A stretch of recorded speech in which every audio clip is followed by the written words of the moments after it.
All right, guys. Welcome to the Deer Shot Podcast, presented by Siman Brothers Outdoors and the Leaky John Boat Company. Your track job was the first fun track job. Oh, that was the best. That kind of like, I think part of my life was influenced by that night. Looking back on it, my biggest regret was opening day. I knew where it needed to be. I should have just done a simple hang and bang off the corner of that field, and he would have been toast. But I didn't. That was our first public land deer hunting trip, and it went extremely well. 5 years ago, we couldn't shoot a deer at 100 yards with a slug gun. Now you're shooting turkeys at 100 yards with a shotgun. It was a 90-yard shot. Pass through. And then you miss him 3 times with a rifle at 70 yards on video for the whole world to see. Yeah, that's what Caleb did. This is the first buck I've shot in over 10 years. And, not to get too crazy emotional about it, but like 10 years, no buck.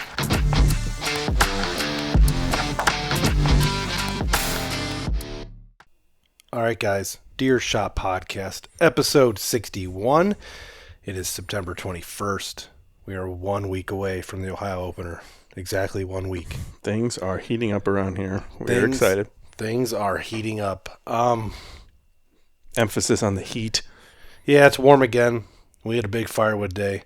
We do this thing where we help Dad cut and split a bunch of firewood before deer season, so he's not back in the woods. Yeah, because if we don't, he'll be back there every Saturday screwing around. Yeah, so that's what we did today. Kind of a short one here today. I'm assuming it'll be a short one. It's me and Isaac. We'll do a little bit of bullshitting, and then we're going to talk about mostly bear attacks. I think it's all bear attacks. Animal encounters. I'm going to talk about one mountain lion attack, sort of attack. Predators on prey and humans in North America. There's a lot of misinformation out there. If you're listening to this right now, the attacks on people by bears is increasing. If you read any statistics website, they're going to tell you it's not.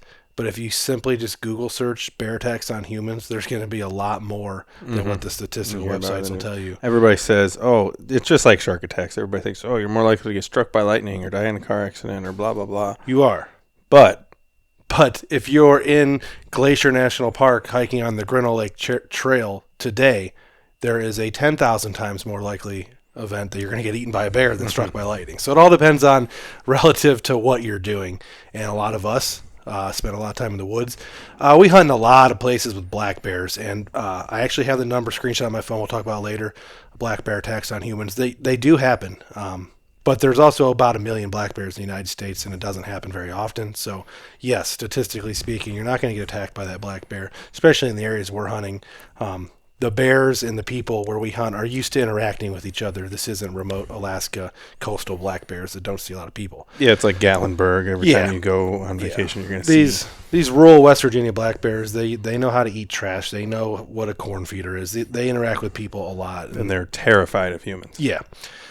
What we're going to talk about today, a lot of it is going to be, and the experts haven't really said a lot about it lately, but it's starting to become a thing and known amongst all the Western hunters like Isaac over here that the grizzly bears are leaving Yellowstone National Park at an alarming rate because there's so many of them. They're unchecked and they have no predators besides themselves.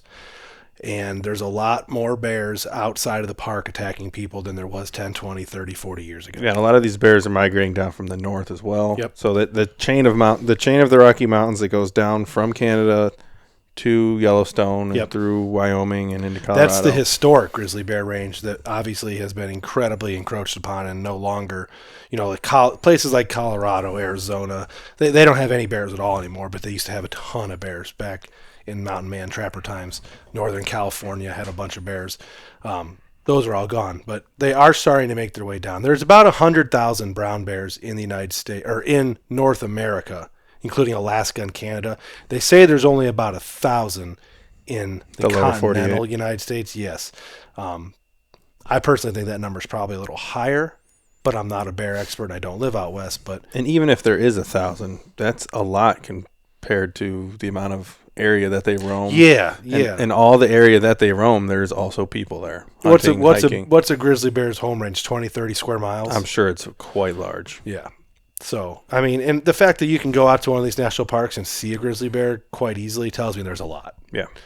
But we'll talk about the bear attacks in a minute. I guess a kind of hammer on some local news and some hot topics. I guess the big thing right now that's making the waves around Ohio is the high temperatures, the crazy drought in the Ohio Valley, and the EHD that's starting to kind of... I know Indiana and Michigan got it a lot worse than we do, EHD-wise. Ohio's starting to see it. Our county, I guess, is starting to see it a little bit, more on the eastern side. There has been reports, but no confirmed cases, correct? No, there's been between 10 and 20, between 11 and 20 confirmed cases in our county now. Okay. But it's all on the eastern side. It hasn't rained much here at all. We still have plenty of water on our farm because we have ponds, so the deer do have access to water. I put a lot of watering holes in this summer. Surprisingly, none of them are empty. So the holes, if the watering holes that I made this summer can still be holding water, I guess I'm doing something right. It's a lot to say with the clay soil we have here as well. The worst soil in the history of man. So here. the soil that hurts our food plots really helps water. It holds Yeah. water. We actually will be having a EHD, I don't want to call him expert, but someone with some knowledge of EHD and habitat and what to do to avoid it and that kind of thing on the podcast. Potentially next week or the week after, depending on when I want to release them. We're going to record it this week. So there's a lot of stuff coming up on the podcast. It's exciting. So if you're here for the deer hunting and excitement of the season, this isn't going to be the podcast for you today, unfortunately. We're kind of going off topic to have a little fun, but we got some sweet, sweet deer hunting podcasts coming. And the podcast after this one, season will have started. Well, when you listen to it, the season will start. We're gonna record Friday night. It's gonna be the first open podcast night. So we're gonna have the headset set up, the mic set up on the stand. A lot of people are gonna be here for the deer shot party. We do it every year to kick off the season. It just keeps getting bigger and bigger every year. So we're going to have that, and they're going to have the open podcast night. So there's going to be a lot of new faces and some old faces on the podcast talking about all kinds of stuff. So it should be pretty cool.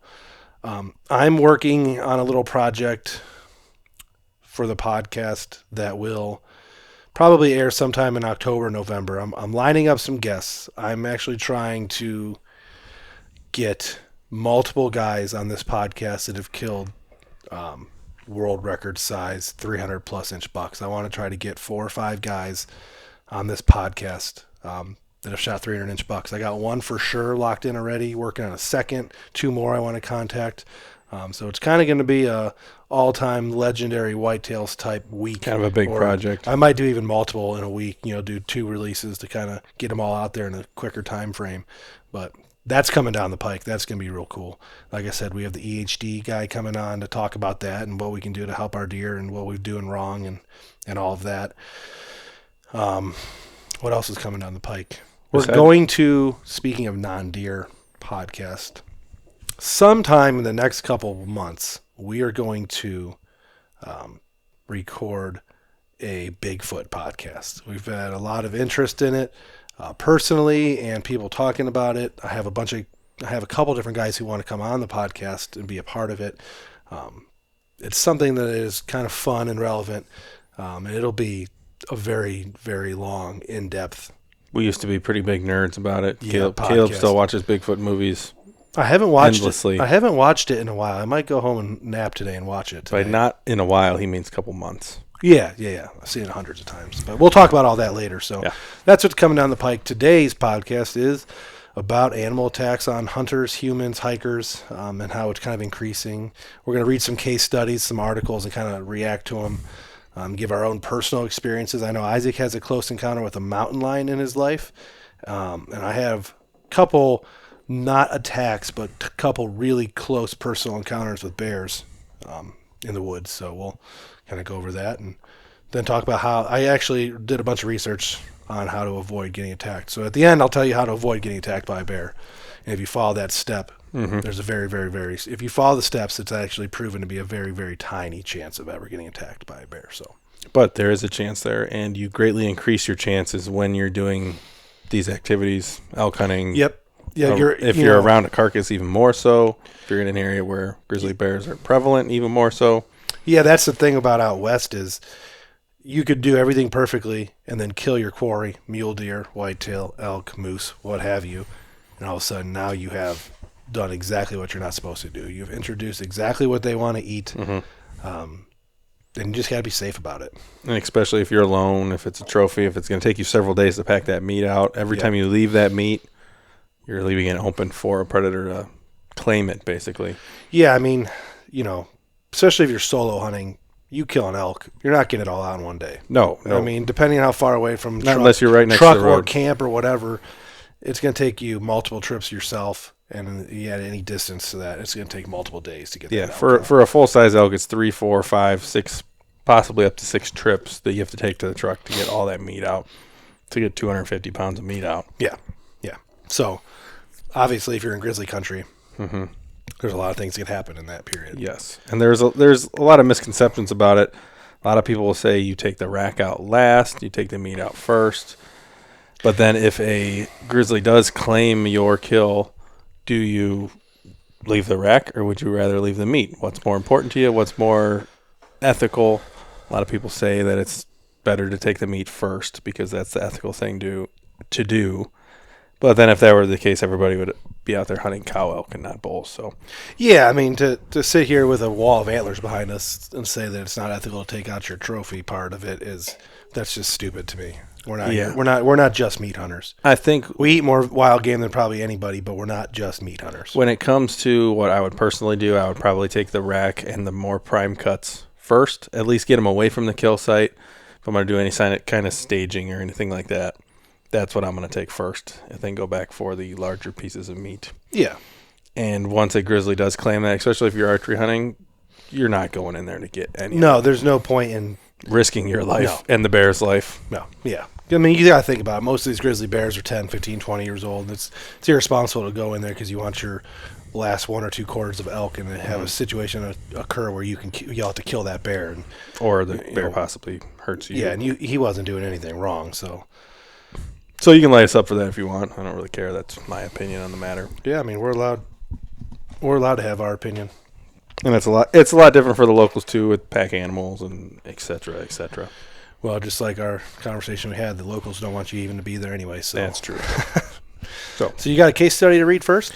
I'm going to start off with, this is kind of like a wild card one. This is a mountain lion attack, quote unquote. Nobody was injured in this attack, but it was relevant to us because it happened it had to have happened within several miles of where we were at that time. Yeah, you've actually, if you're a diehard listener of this podcast, you're going to know what we're talking about because you brought it up at least on 2 separate podcasts in the past about you killing it's up there, you killed your Utah mule deer, Velvet, and then in the events leading up to packing that out, you had a pretty high potential encounter with a mountain lion, you believe, and then within a day or two, someone else in that area got attacked by a mountain lion. Yeah, so this story actually, we didn't know about it at the time. It took place a couple days before I killed my mule deer.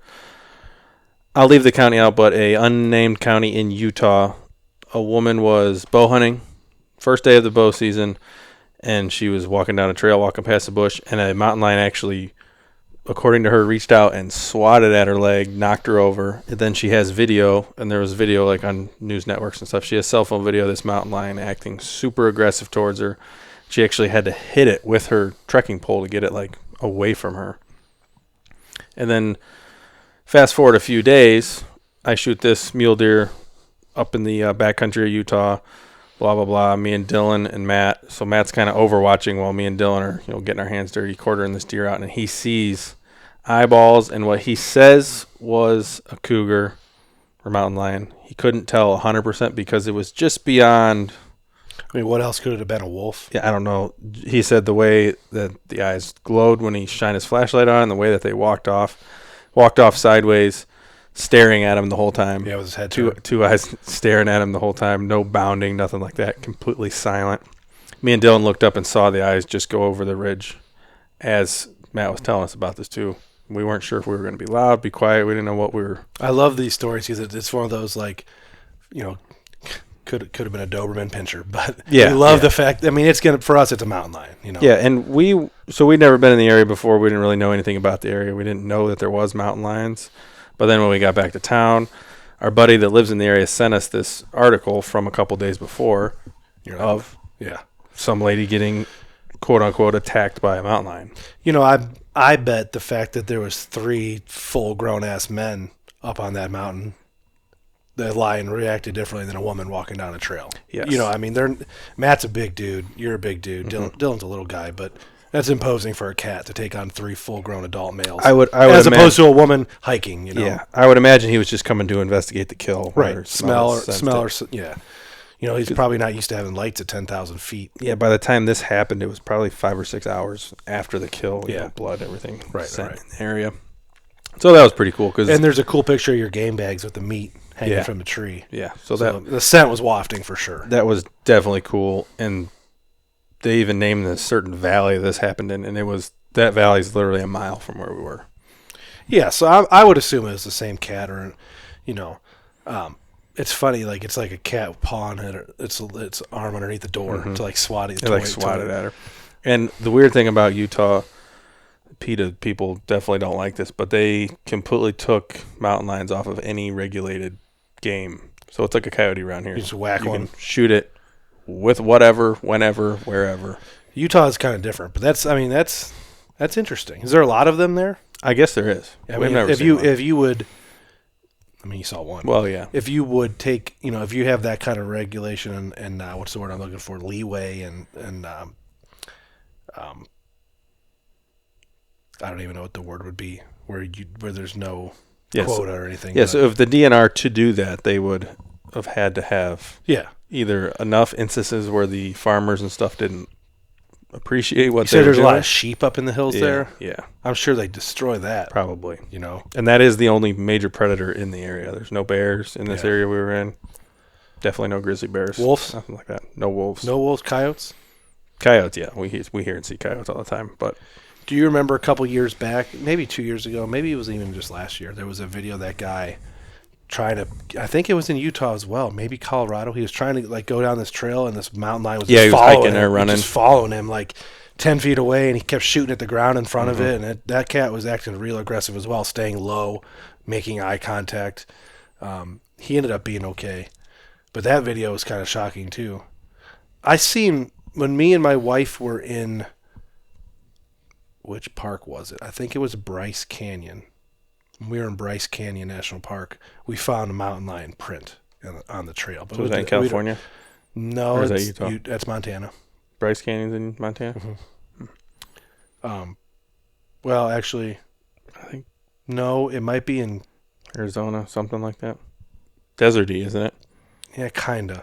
I don't know. I guess I have a Google machine in front of me. Regardless, we were in Bryce Canyon. I got a picture of it on my phone somewhere. There was a mountain lion track on the trail, but it could have been. There wasn't very many people.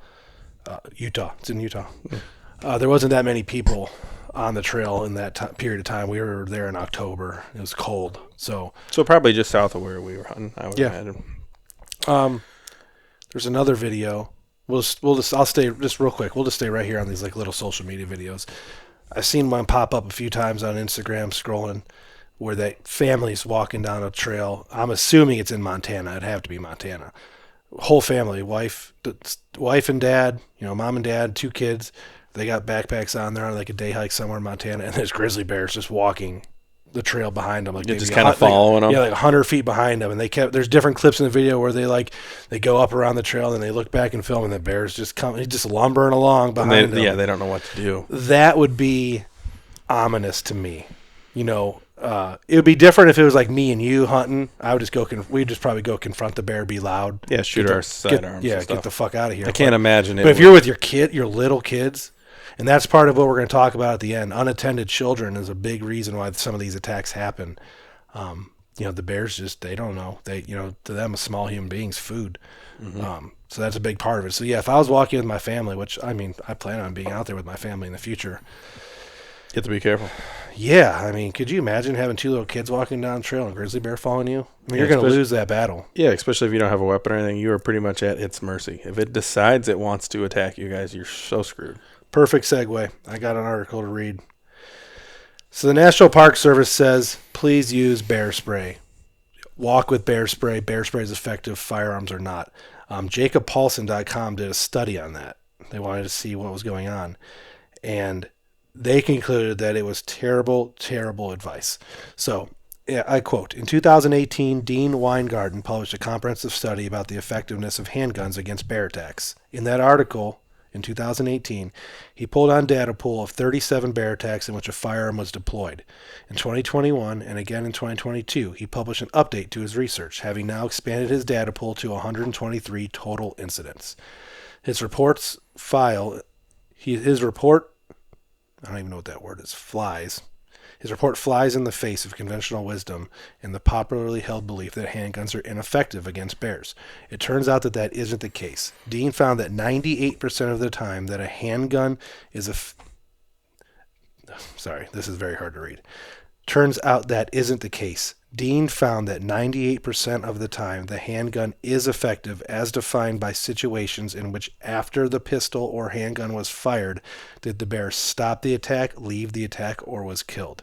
Of the 123 incidents, the caliber of handguns is known in most of those. Long story short, regardless of the caliber, ranging from 22 rimfire up to 500 Smith & Wesson Magnum, all handguns are just as statistically effective. So 98% of the time that you shoot at a bear, it stops, leaves, or dies, which is way more effective than bear spray. I'd imagine a lot of that can be due to the sound. Obviously, if you kill the bear, it's due to the projectile, but that kind of segues on to the next story. And this was the reason we're doing the podcast today, because this story is really fresh. It happened first week of September, so just a couple of weeks ago. But before we go to that, I think part of this thing is they don't want a bunch of people walking around the national parks with pistols and stuff. No. They don't want as many guns around, so they advocate for the bear spray. But I'm going to feel more safe with a gun. Oh, 100%. You could shoot that bear spray right in the bear's face, and he could still eat you. If you put your 10 millimeter against the bear's temple as he's biting into your leg and pull the trigger, he's going to die. Eventually, he's going to die. Yeah, like that will kill him. So I don't know. And I've always been more of a pistol guy than a bear spray guy. Bear spray is completely ineffective if you're in your sleeping bag, if you're in your tent. Yeah, because it just gets you as well. If it's any kind of surprise attack, the only times the bear spray is effective is if you're having a standoff with a bear, and say he's eyeballing you up or something like that. Yeah, you can just hit it in the face. You can hit his area with it, and hopefully it deters him. But if he's already has the mind to attack you, that bear spray is not going to do anything. Especially, and I look at it this way. Where we're hunting, Pennsylvania, West Virginia, if a black bear attacks us, he's going to try to kill us. Black bears don't attack you for fun. A grizzly bear, in theory, can attack you. There's a lot of documented cases where they'll just attack you, bite you for a second, and then leave. They kind of just, they have no predators, so they are just kind of potentially just playing, toying, trying to figure out what you are.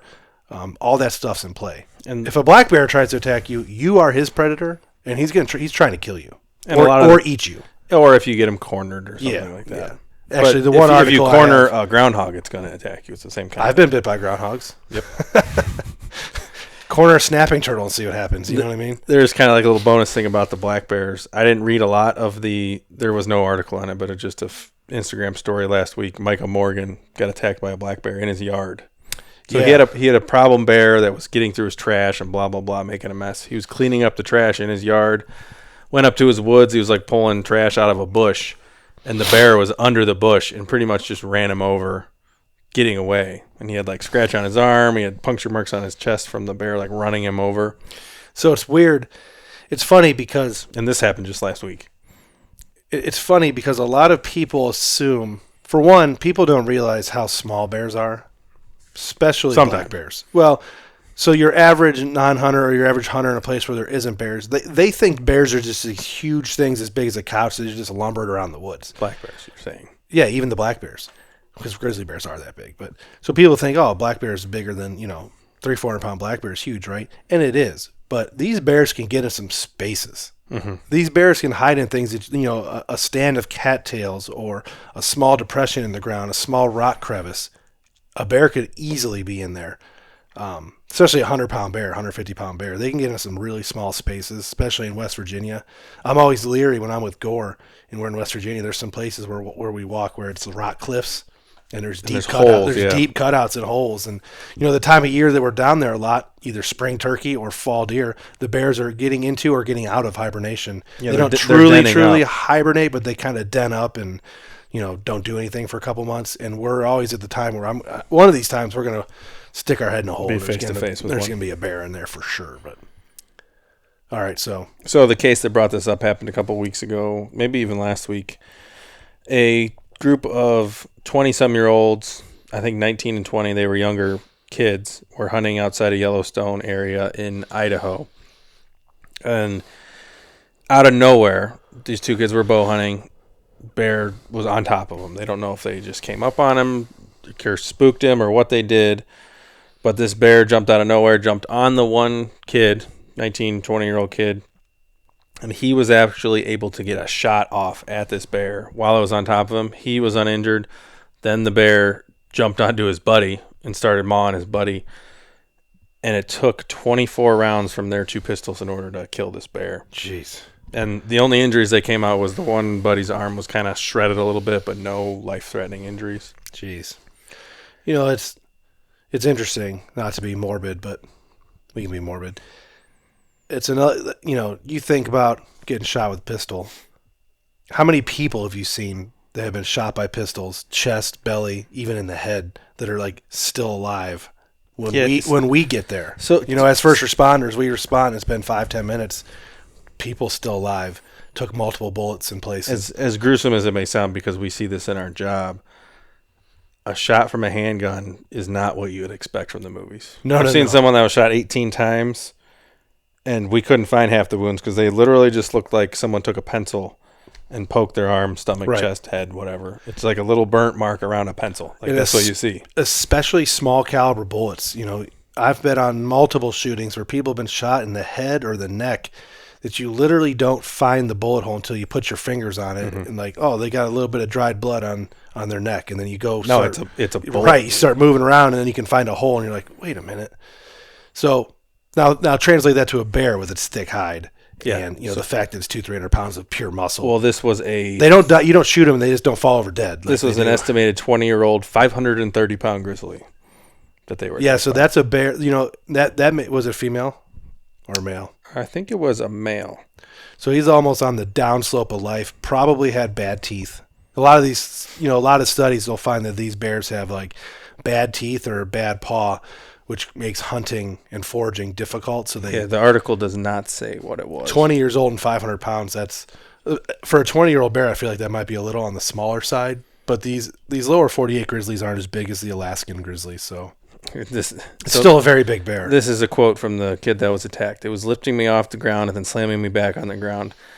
His last name was Hill. Hill said it was playing a tug of war with your dog, but we were playing with my arm as it was being ripped apart. So I already know what I'm going to do for the YouTube cover or the YouTube thumbnail. It's got to be the Outdoor Life. Yeah, it's going to be the Outdoor Life where the bear's got the dude by the side and he's lifting him up in the air. Old painting. Like probably from the 1960s or 70s Outdoor Life magazine. Or the cover of that book that they read in Wild America. Yeah, so I was trying to find... We forgot to talk about that book while we were doing the movie once, too. Yeah, that was last week. I was trying to find that article on my phone, but it wasn't popping up. I'd have to really look to try to find those articles. But another funny thing about this story, one of the kids was carrying a 10mm, and the other was a 45 ACP 1911. The 45 ACP 1911 jammed 3 times. Got 4 shots off, jammed, 2 more shots, jammed. Bad ammo? I think it's just a shitty Taurus 1911. Yeah, you got to have a good gun. So I'd imagine the 10mm, it didn't say what brand that was. That's probably what actually probably killed a Glock, Glock. I would assume. And if you look it up, there's a pretty crazy video. It's like a cell phone video. The one dude's there, they have like belts around his arm. The other dude's filming him, and then the bear is laying dead like 5 feet away. I'd take a pair of pliers and pop a tooth out before the Park Service got there to keep it, because you're not going to be able to keep anything from that bear. But and this area I did, so they kind of tell you exactly where it was. I did some math, and it was about 20 miles from where we were elk hunting last year. Okay. Damn, that's kind of close. Very close. That's like real close. Yeah, 20 miles. That's like within. There was, when we went on our black bear hunting trip last spring, was it 2 springs ago or last spring? 2 springs ago. We only went to one place where I felt like it was grizzly type. Yeah, the place with the marshes. Yeah, that felt very grizzly. Was terrifying. The other spots didn't feel grizzly at all, but that place felt grizzly. Speaking of bears, where a bear gets shot and killed, I was reading an article. Wisconsin, this man was tracking a wounded bear legally during bear season. I don't know if I think bear season's open right now in Wisconsin. He probably shot it with a bow, and it was wounded. Probably. And he was tracking it, and The bear was in a bush. He cornered him in a bush on accident while tracking him, and the bear attacked him, and his 12-year-old son killed the bear with the rifle. I think it was a 30-06 or some type of larger caliber rifle. But his 12-year-old son, the hunter, the father was on his back, flat. Bear was on top of him, mauling him. He had needed 23 stitches in his cheek, and then had some bites on his arms. But he said he had his arms up around the bear, and he could feel the bullet go through the bear as it killed it. Yeah. I wonder if anyone's ever been killed by their buddy trying to shoot the bear off of them. Probably. I would assume. I would assume there was probably an appendage hit, artery type situation. And in this article, the kid says that while the bear was on top mauling his arm and his buddy was shooting at him, he could feel the bullets hitting the ground around him. Yeah. That's crazy. Yeah, that is crazy. That brings up a movie, actually. Did you ever see the movie The Edge with Sir Anthony Hopkins and Alec Baldwin, where the bear, they crash their bush plane in Alaska, and then the bear stalks their group, and they had to kill the bear. Yeah, it's actually pretty good. It's actually a very, very good movie. They use a punji pit to try and kill the bear, basically. And we can't talk about bear attacks in movies without talking about The Revenant. Yeah, which is a true story. Hugh Glass was a real person who really got mauled by a grizzly bear and then crawled his way back to civilization and killed the guy who killed his son. It really happened. But The Revenant, Leo finally got his Oscar. Good. Good. This brings up how we feel when we're in bear country. Because usually when we elk hunting, where I elk hunted 2 years ago and probably where I'm going to elk hunt next year, is pretty heavy bear country. You keep it in the back of your mind at all times, but you can't really think about it because it's too much to do. Yeah, so I'm sleeping, especially when I'm solo hunting, I'm sleeping in a tent by myself, miles from anywhere, no cell phone service. Yeah, I mean, what do I do? I can't just sit there freaked out the whole time. You just kind of have to put it in the back of your mind. I give you a lot of props for that. Solo hunting like that is it is nerve-wracking. I'd be more worried about a pack of wolves, I think. Well, in Idaho, I've hunted in an area with a pack of wolves in it, and then I ended up finding a dead sheep close to my camp. Move camp? On day 4. So you're already there for 4 days with a dead sheep hanging out? Hearing wolves howling all night, that was pretty creepy. But you don't hear about wolf attacks. No, you don't anymore. Well, for one, they're newly... wolves are kind of a newer thing in the lower 48 again. They've been relocating them in a lot of places, much to the chagrin of hunters and farmers. They both don't like it, but the powers that be who are in charge of wildlife redistribution they've put wolves in Minnesota, maybe Wisconsin, and then some of the western states. I know obviously Yellowstone has its packs that sometimes roam outside of the park and get killed. Yeah, they released some in Colorado, and it became a big deal. I know the people up in northern Minnesota are not happy about it. No, I mean they kill an incredible amount of deer, and there's already low deer density areas. It's a little bit different when they're a natural predator there and they're hunting elk and stuff. It's a little bit different, but you introduce them into an area like that. Well, I think I read that wolves in Yellowstone, each wolf pack kills 20 elk a month. Mm-hmm. Of course, Yellowstone, I think, if I remember correctly, has 100,000 elk. I think it's 40,000 elk or something. So 20 a month isn't bad and then there's probably 4 or 5 packs, I believe. So that, you're losing a couple hundred elk a month. Doesn't really make a dent when you have, umpteen thousand. Mm-hmm. But they do a damage on the deer. And the problem is a lot of people have these properties and places that they hunt. If the wolf pack comes through there, they clear it out. Yeah, they decimate right. the population of deer and elk, and then they move on. So now you're stuck hunting in an area that's got no deer because it was decimated by the wolves. Yeah. There was a grizzly bear attack in Glacier National Park yesterday on the Grinnell Lake Highland Trail, I believe it was. It's near the Granite Mountain Chalet.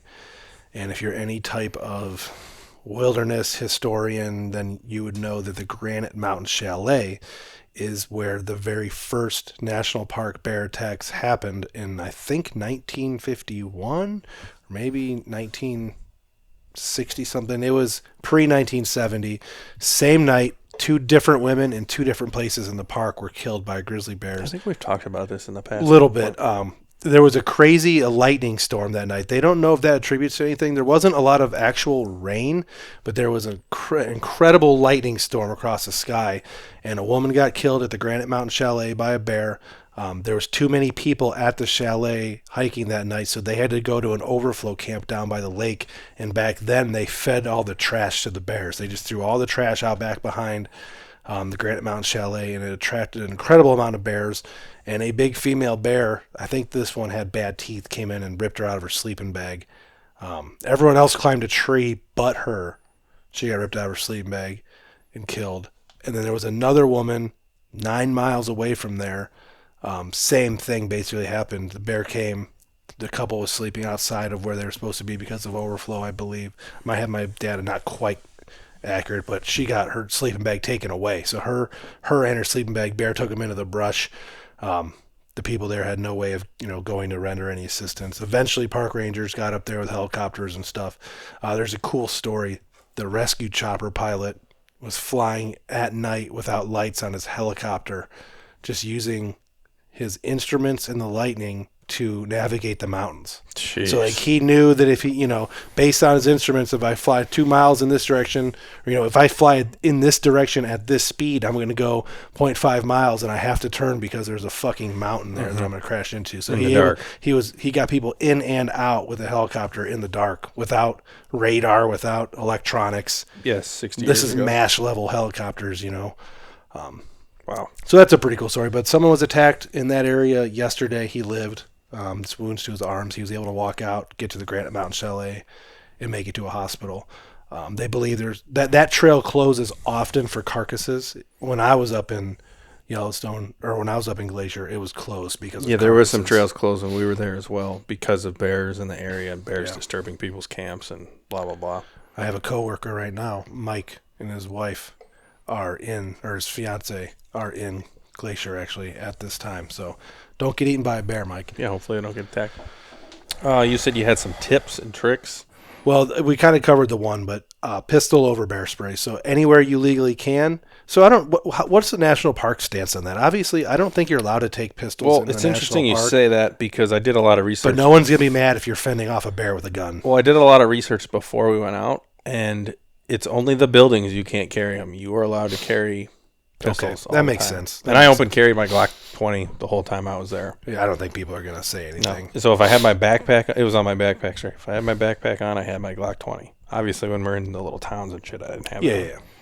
So pistol over bear spray. No unattended children. Food storage, they have found, is a major, major key. So if you're not storing your food properly in grizzly bear country, now black bears, it's still smart to do it in black bear country, obviously, but it's not as big of a play because there's, fun fact, you can hunt black bears in more places than you can hunt white-tailed deer. Mm-hmm. They're more evenly distributed than white-tailed deer. Which is wild to me. So there's chances are if you're a deer hunter, you're somewhere where there's fucking black bears. So yeah, but try to be careful with your food. But this is for grizzlies out west. Food storage is key. Improperly stored food is the reason why the majority of the attacks happen. Mm-hmm. You have to keep a clean camp. You have to brush your teeth away from camp. You have to cook away from camp, which we aren't always the most you to either. You could do all that stuff in the same spot, sleep elsewhere. Mm-hmm. So that's kind of, we get lazy. You get lazy, right? Everybody gets lazy. I remember when we were on our bear hunting trip 2 years ago, black bear hunting trip, Montana.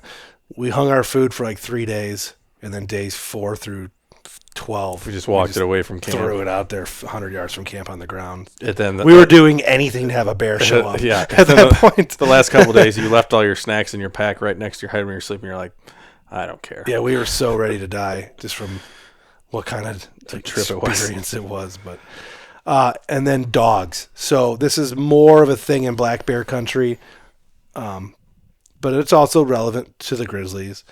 But unattended dogs that are barking or possibly, for lack of a better term, fucking with the bears causes a lot of interaction as well. Because naturally, if the bear starts attacking your dog, you're going to try to go and intercede, and that's when another attack happens. So as long as you keep the children aware of the danger and attended, you don't keep your dog running around like a moron, and you store your food properly and carry a pistol, there's less than 1% chance that there's going to be any type of encounter in a negative light with a bear. You start doing those 4 things and then don't have a way to defend yourself in bear country, that's the 12% or whatever. And overall, being aware of your surroundings and your situation. If there's a lot of bear sign, you have to be a little bit smarter.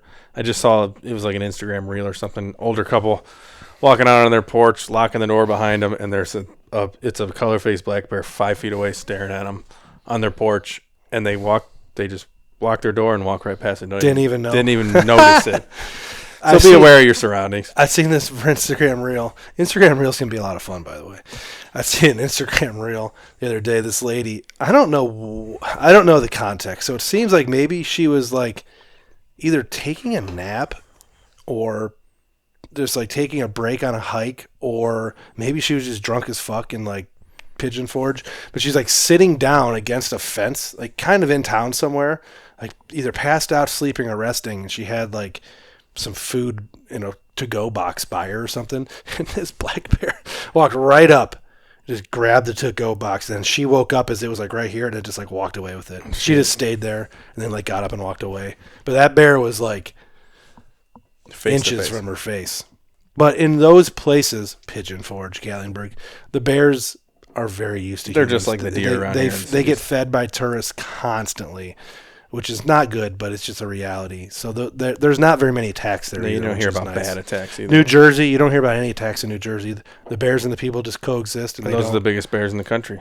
Yeah, the New Jersey, North Carolina, that area, Eastern Coast black bears, that's where you get those 700-800 pound belly draggers. Huge fucking just bears. Big, fat dumpster feeders. Yep. It's amazing. Once again, either Facebook, Instagram reel, some viral video showed this dumpster, just like our dumpster out there, 4 or 5 yard, like trash dumpster. You see the lid open up, and this bear came out like Chinese food. You dump your Chinese food out, there's more food that could possibly fit in the container. This bear came out of this dumpster, 400-pound bear, and it was bigger than the dumpster once it was outside of it. It was so big, so big. But I digress. Yeah, you got to be careful in bear country. That reminds me. The worst, I guess we could hit it right now, perfect time for it. The worst fatal black bear attack that I've ever heard of reading about, which this is kind of morbid too. I've done a lot of reading on, I think I've read like every study of every bear attack because I did it when I was in Montana. When we were in Montana, Lindsay would go to bed early and I'd just sit there on my phone and I read about like every confirmed Native American or North American grizzly or black bear attack. Because there's only like, well, there's over 100 and some now, but I read all the fatal ones. So there's like 60 some fatal, I think, official count. And I read them all. The worst one was in Pennsylvania, black bear. I think it was an elderly couple. They were walking their dog and they stumbled across where a mother bear and her cubs were eating on a dead deer carcass. And that bear and the cubs were bigger than small, so they were almost full grown cubs. They killed, I believe, both the woman and the man and the dog. Jeez. All three. And then people, obviously they were missing for a few days. And this is the interesting part to me. They didn't euthanize the bears. So the DNR showed up. Someone found their bodies or something all mauled up. What was left of them? Someone reported the DNR shows up. They did their investigation. I guess it's the PGC, right? Pennsylvania Game Commission. They're not DNR. Regardless, they did their investigation and found that in this case, the bear was eating on the bear got startled. It was not predatory, even though it killed all 3 people involved or the 2 people and the dog. That's actually more common than people think. There's a few bears in Yellowstone right now that have killed people that they've left. And they know which bear they are. I don't know if they're tagged or whatever. Sometimes they do tag them. But there's been multiple times where someone has chanced upon a bear. Like the one was actually a park ranger a couple years ago, hit him with his bike. Mm-hmm. Remember that story? He came around a corner riding on a road with his mountain bike and just slammed into the side of a grizzly bear who proceeded to kill him and leave his body and walk away. That bear's still in the park. They don't tell you which bear it is. Yeah, they don't people tell. Like getting crazy. And usually they have a name for like PG-207. Yep. But there are just for trivia's sake, there are multiple bears right now in the parks that have killed people, man-eaters, that are still in there because when they killed the person, it wasn't the bear's fault. And I find it good. I think I agree with that just because a bear happens to defend itself or get startled, you don't euthanize it instantly. So this bear in the Idaho story I talked about earlier, it was known to the locals, like, and the farmers like called it Big Ugly or something, or Big Cranky, because it would mess with their cattle and stuff. Did they kill it? Oh, it got killed. Yeah, they did kill it. So that's interesting. Yeah. And if you it was laying there in the video, I remember. And if you start reading deep into some of these bear stories and some of the national park bears, if some of these bears in the national parks have a bunch of encounters with people, they actually move them out of the park, into national forests. Yep, where hunters. That's where we hunt. So a lot of these bears that are in these attacks maybe have had interactions with people before, and they were moved by the DNR. So there was an attack this week, and that's kind of why that's the reason why we kind of decided to do this podcast, is because there's been so many attacks in the last week or two. It's been all over hot in the news right now. Yeah, they're all over our news. There was an attack last week. The guy ended up killing the bear with his pistol. He was berry picking outside of Flathead, somewhere in the Flathead National Forest, Flathead Lake area, which we've all been to. Big touristy area. It's big south lake. of Glacier. Someone got attacked by a bear while picking berries out there this week, an older man, and he killed the bear and survived the attack, got to the hospital. But that's another example of the bears outside the parks that are, the bear was probably eating in that same berry grove and just got startled by the guy, and an encounter happened. Yep. I don't have any other stories. I don't know if you want to talk about anything. No, else. I think we covered everything that I had in my phone. Yeah. Obviously, there's many more bear attack stories, and maybe we'll do a part 2 on this next year. But it's just something a little bit different than our content lately. I know we've been talking a lot about what we've been doing specifically deer hunting wise, so we kind of took a break from that today and talked about something else. Yeah. There will be a lot of our whitetail hunting content coming up on the podcast over the next 2-3 months. When we get into October, November, December, it'll be heavy about the Siman Brothers Outdoors, but we wanted to do this one today. We're going to do another one similar to this with Sasquatch, Bigfoot here soon. And as always, if you have any stories that are relevant to our conversation, feel free to put them in the comments, talk about it. Comment about it, like, subscribe. If you do comment on our podcast, we will mention it. So, someone commented last week, and I can't remember. I think it just said, keep up the good work or something. Yeah, the Dream Season guy. Yeah. His name's Dream Season on YouTube. Yeah. Cool. This is Deer Shot Podcast episode 61. 61, and we are out. Out.